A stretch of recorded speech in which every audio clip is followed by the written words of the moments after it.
नमस्कार, आप देख रहे हैं प्रेस बिहार और मैं हूं आपके साथ आनंदमयी। बिहार की राजनीति के सेतु सुशील मोदी भाजपा के विस्तार में रहा ऐतिहासिक योगदान। लोकसभा चुनाव के कवरेज और लगातार हो रहे रोड शो, राजनीतिक दलों के कार्यक्रम और तेज राजनीतिक गतिविधियों के बीच वे खबरें कहीं न कहीं ओझल हो गईं, जो आमतौर पर अन्य दिनों में ओझल ना होती हों। जी हाँ, सबका ध्यान लोकसभा चुनाव के तरफ है और अचानक ही खबर मिलती है सुशील मोदी नहीं रहे। राजनीतिक हलकों में सुशील मोदी के सियासी विदाई की खबर चल रही थी और सुशील मोदी अपनी राजनीतिक जिम्मेदारियों को पूरा करते ही इस दुनिया को अलविदा कह दिया। 2020 में रामविलास पासवान के निधन के बाद खाली हुई सीट सुशील मोदी को दी गई थी। अप्रैल माह में राज्यसभा सांसद का उनका कार्यकाल पूरा हुआ और सुशील मोदी सियासत के बाद इस दुनिया को भी अलविदा कह दिया। उन्होंने ट्वीट कर हाल ही में कहा था कि उनकी तबीयत खराब रहती है और वे चुनाव प्रचार में एक्टिव नहीं रहेंगे। वे कैंसर के मरीज थे। हर दिन लगभग उनके ट्वीट आते थे देश के तमाम मुद्दों पर, विपक्षी को घेरने पर, अपनी पार्टी के साथ मजबूती से अपनी जिम्मेदारियों का निर्वहन करते हुए। और इस जिम्मेदारी के तले उन्होंने नीतीश पर भी कई कटाक्ष भी किए, जिसकी उम्मीद उन दोनों के बीच के रिश्ते को देखते हुए नहीं थी, जिन्होंने भी नीतीश कुमार और सुशील मोदी के रिश्तों की गर्माहट को नज़दीकी से देखा था। सुशील मोदी बिहार की राजनीति में, देश की राजनीति में काफ़ी एक्टिव थे, लेकिन किसी को इस बात की खबर नहीं थी कि वे कैंसर के मरीज हैं। सुशील मोदी बिहार की राजनीति में वह चेहरा रहे हैं जिसे कोई चाहकर भी नहीं भूल सकता। बिहार की राजनीतिक उथल पुथल, यानी यहाँ 3 मजबूत सियासी धुरी है और 2 के करीब आने से बिहार की सियासत सधती है।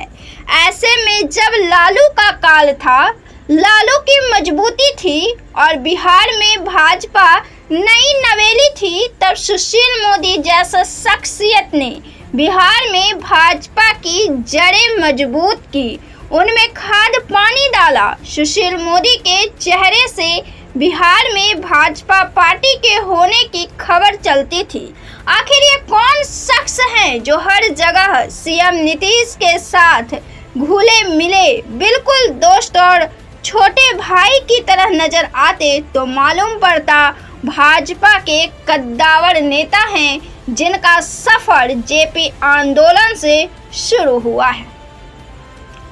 अजीब फलसफा है कि जिस शख्स ने भाजपा पार्टी को बिहार में मजबूती दी, पहचान दिया, आज जब सम्राट चौधरी और भाजपा के तमाम कद्दावर नेता सीना ठोक कर कहते हैं कि हमारा गठबंधन तो पुराना रहा ही है, ये नई बात नहीं है, इसका श्रेय अगर किसी को जाता है तो वह है सुशील मोदी।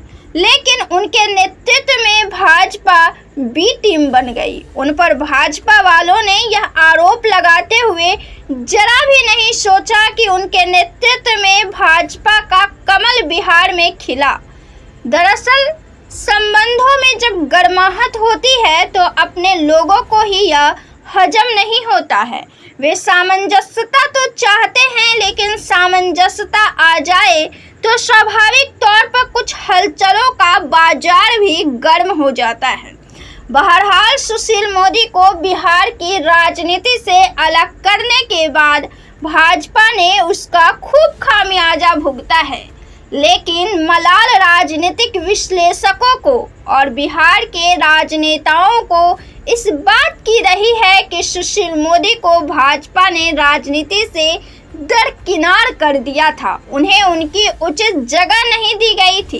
वे देश के वित्त मंत्री हो सकते थे, लेकिन राज्य के वित्त मंत्री और उप मुख्यमंत्री तक ही सिमट कर रह गए।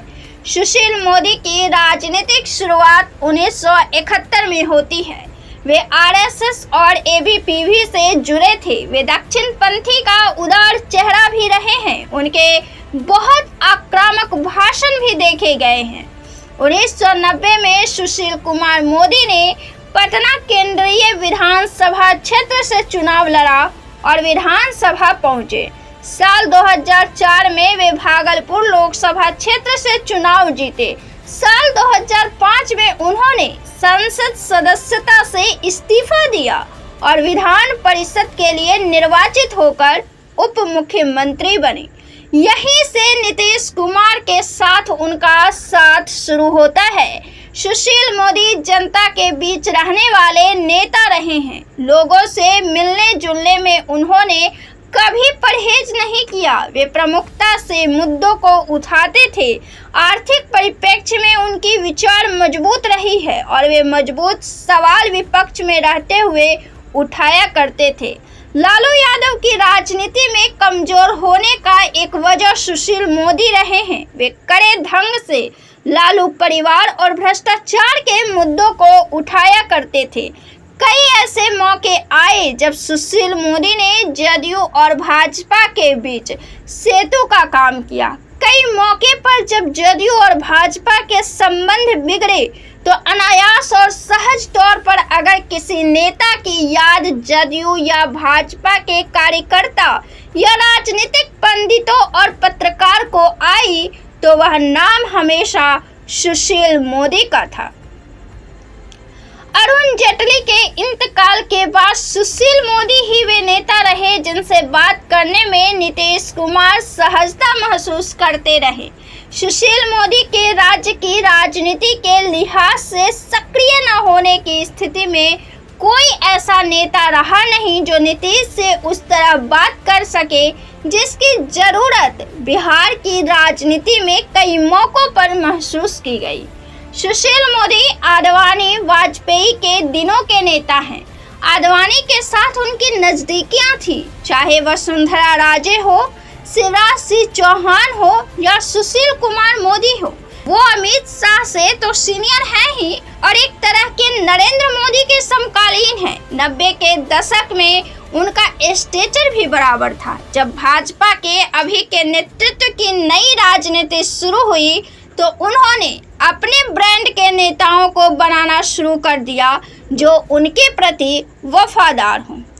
सुशील मोदी सधे और स्पष्ट शब्दों वाले नेता रहे हैं। जनता को लेकर उनकी नब्ज मजबूत रही है। वे देश की राजनीति में काफी सम्माननीय नेता रहे हैं। अगर लालू परिवार को दरकिनार कर दिया जाए तो शायद ही कोई सुशील मोदी को नापसंद करता हो, कोई सुशील मोदी का विरोधी हो। उनकी कार्यशैली, सिद्धांत, विचारधारा, सामंजस्यता, अपनी पार्टी को मजबूती देने का उनकी अपनी पार्टी के प्रति वफादारी, सरकार की सही कार्यशैली पर उनका स्टैंड और अपने मुख्यमंत्री पद के साथ उनका पर्सनल और प्रोफेशनल संबंध की मिसाल बिहार की राजनीति में ऐतिहासिक है। बिहार के उप मुख्यमंत्री सुशील मोदी हमारे बीच नहीं रहे, उन्हें भावभीनी श्रद्धांजलि अर्पित करते हैं।